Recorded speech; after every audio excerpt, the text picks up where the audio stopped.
Pour ne rater aucune de nos vidéos, n'oubliez pas de vous abonner et d'activer la cloche. Bonjour à toutes et à tous, bienvenue sur le Média. J'ai le plaisir de vous retrouver pour une nouvelle édition de votre bulletin d'information à la sauce estivale. Nous sommes le jeudi 8 août 2024. Vous nous regardez sur le canal 350 de la Freebox, sur YouTube ou sur notre site internet. Vous êtes déjà 45 000 à avoir signé notre grande pétition pour une répartition plus équitable et plus démocratique des fréquences TNT. Signez et partagez-la sur tnt.lemediatv.fr. Merci de continuer à nous soutenir, même pendant l'été. Abonnez-vous, faites-nous des dons, devenez sociétaire. On ne vit que de votre soutien.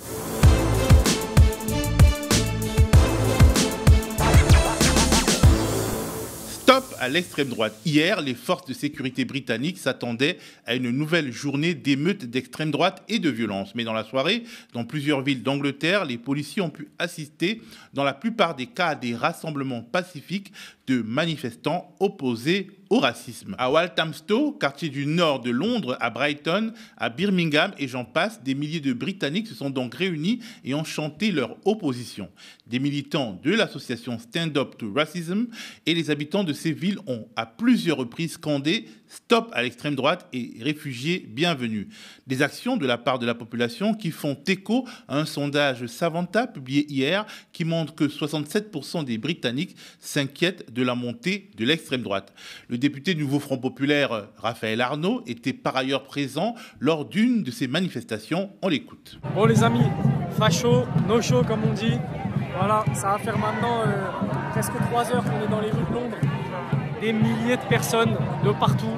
Il faut savoir que les milices fascistes avaient prévu d'attaquer dans une trentaine de lieux partout sur le territoire, ici au Royaume-Uni, et notamment dans 3 lieux différents dans la banlieue de Londres, notamment où logent des réfugiés.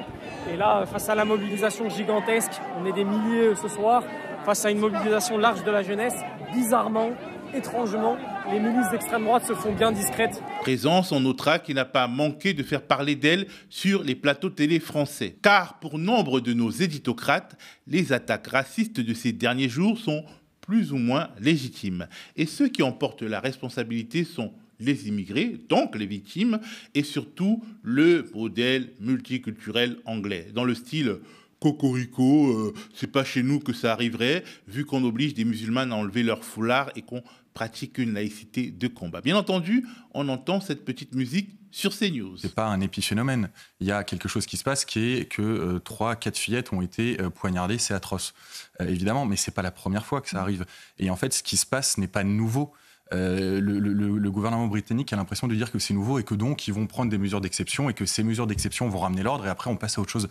Mais en fait, c'est la fin, c'est la conclusion de 25 ans, de 30 ans d'une politique en Angleterre, d'un multiculturalisme. Les Anglais n'ont jamais voulu assimiler les immigrés qu'ils avaient. Ils les accueillaient, ils leur donnaient certains un métier, etc. Mais ils n'ont jamais été intégrés. Il n'y a pas eu de politique d'intégration comme nous, on a mené en France.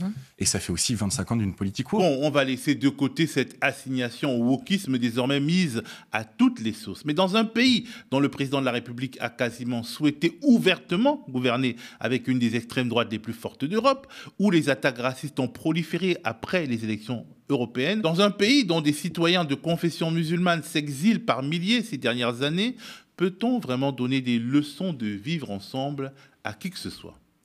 On va dire CNews, c'est CNews. Mais sur le service public de l'audiovisuel, dans le cadre de l'émission C'est dans l'air, la journaliste Anne-Elisabeth Moutet s'est livrée à un véritable festival de justification des dérives fascistes. Écoutons-la. L'erreur des gens qui ont voté, une partie des gens qui ont voté pour le Brexit, c'était de penser qu'on allait stopper en réalité l'immigration totale, alors que ce que le Brexit a ralenti, c'est exclusivement l'immigration européenne, puisque par définition, les citoyens européens pouvaient s'installer en Grande-Bretagne comme ils voulaient.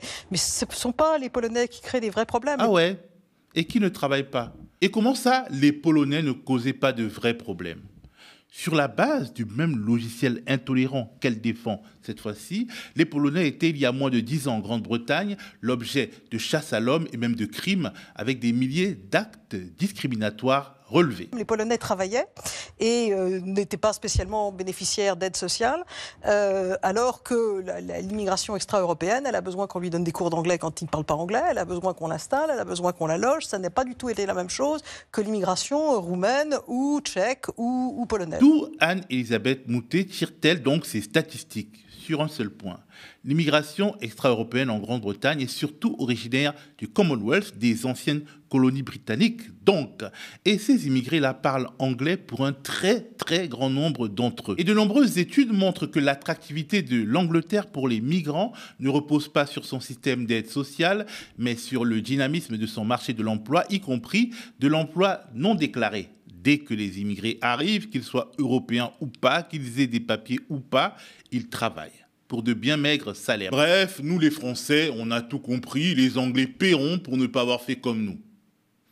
Et même quand les sondages disent autre chose, montrent qu'au-delà des émeutiers fascisants, un nombre très important de Britanniques plébiscitent une société de tolérance, eh ben, l'analyse ne change pas comme on peut l'entendre, toujours dans C'est dans l'air. Je vous amène à la question de Bruno qui nous dit: le communautarisme a-t-il atteint ses limites outre-Manche? Oui.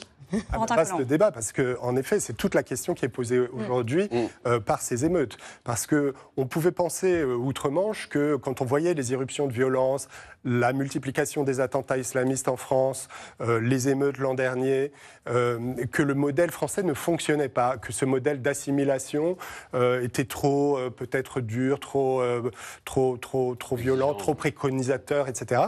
Et en Angleterre, c'est le modèle complètement inverse. Tout le monde vit tranquillement dans son coin, en respectant ses propres traditions, en s'habillant comme il veut. Il y a même des enfants de 5 ou 6 ans qui vont aller à l'école en Angleterre. Et aujourd'hui, on peut se demander si ce vivre ensemble fonctionne toujours bien ou pas. Mais en fait, quand on se penche un peu sur l'opinion des Britanniques sur ces questions-là, il y a quand même une très large acceptation des Britanniques pour les communautés étrangères.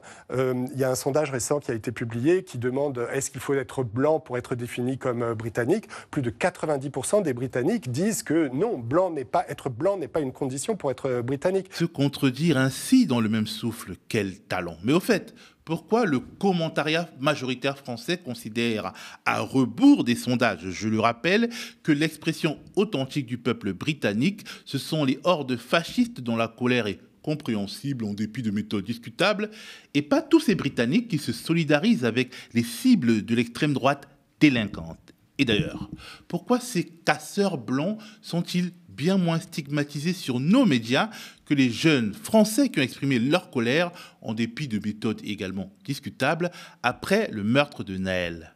Pourquoi? Mais qui se pose franchement la question? Qui n'a pas compris? 130 poursuites et 60 procès. C'est le bilan de la répression des militants contre l'A69 tiré par Reporters et la coordination anti-répression de l'autoroute. Depuis février 2023, une lutte fait rage vers Toulouse contre le projet d'autoroute reliant la ville rose à Castres. Les opposants y dénoncent un projet qui ne ferait que gagner seulement quelques minutes, payant d'accaparement et de bétonisation des terres. Nous vous avions parlé de cette lutte aux médias, notamment avec ces militants perchés dans les arbres pour empêcher les abattages ou la répression policière à coups de grenades pour déloger les manifestants. Plus d'un an après, les collectifs menant la fronde ont fait le comptage relayé par nos camarades de Reporters. Des centaines de gardes à vue, 130 personnes poursuivies, 60 procès passés à venir, on l'a déjà dit, 7 personnes placées en détention, 44 personnes sous contrôle judiciaire et 27 privées de territoire. Une personne a été condamnée à purger 4 mois de prison ferme, une autre 6 mois. 4 militants ont écopé de 6 mois d'emprisonnement avec aménagement de peine sous bracelet à domicile. Les chefs d'inculpation qui reviennent sont violence sur gendarmes ou personnes dépositaires de l'autorité publique, dégradation de biens ou encore opposition par voie de fait ou violence à l'exécution des travaux publics. Plusieurs personnes témoignent d'un harcèlement judiciaire qui s'ajoute au harcèlement policier. Reporter raconte l'histoire de Jérôme, 59 ans. À 6h30, le 25 avril, il a été cueilli au réveil par les gendarmes à son domicile, violemment plaqué au sol et menotté dans le dos. Le castré a été emmené, toute sirène hurlante, à la gendarmerie d'Albi. Ils m'ont traité comme un criminel, un terroriste. Je me suis même demandé s'ils ne s'étaient pas trompés de personne, car je n'ai jamais commis d'acte de violence, soupire Jérôme, encore secoué. Après l'interpellation, il a souffert d'une triple fracture au visage qui lui a valu une opération, comme l'atteste un certificat médical. Il a tout de même été interrogé et transféré au tribunal ce jour-là. Les faits reprochés se seraient déroulés le 1er mars 2024. Les forces de l'ordre avaient empêché des militants d'accéder à leurs camarades perchés pour ravitailler en eau et nourriture, malgré la demande du rapporteur spécial des Nations Unies aux autorités françaises. Il a écopé de 10 mois de prison avec sursis, probatoire de 2 ans, pour violence sur personne dépositaire de l'autorité publique, qui aurait entraîné plus de 8 jours d'incapacité totale de travail pour un gendarme. Il a fait appel de sa condamnation et porté plainte pour violence par personne dépositaire de l'autorité publique au cours de son interpellation, qui lui a valu, en plus de son opération, 10 jours d'ITT, rapportent nos confrères de Reporters. Les témoignages comme ceux-ci sont multiples, sans oublier les contrôles judiciaires en vue des procès à la rentrée, notamment pour les écureuils qui se sont perchés dans les arbres voués à être coupés. La coordination anti-répression dénonce une méthode pour affaiblir la lutte. Le parquet avait promis d'être intransigeant.